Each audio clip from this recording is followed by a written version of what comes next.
Magandang araw sa inyong lahat. Narito muli tayo upang magkulay sa ating client na dadalo ng graduation ng kanyang daughter. Ang ikukulay natin sa kanya ay yung trending na kulay Bremod Milk Tea Ash na 8.17. Lalagyan natin siya ng 23% or 24% ng 5.0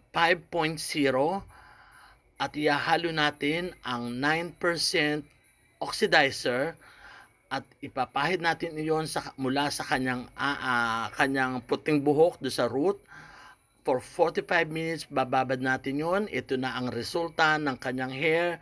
Hindi natin siya binleach, nawala na ang puti ng kanyang hair do sa root at konting brown siya o mukhang natural brown ng level 8 ang lumabas.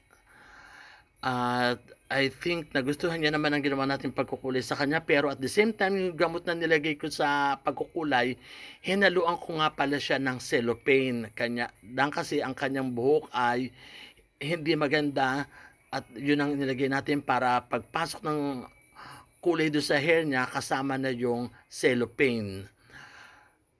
I hope na nagustuhan niyo ang ginawa nating pagkukulay at naging makabuluhan ito sa inyong kaalaman. Maraming salamat. Subscribe, share, and like. Thank you. Bye.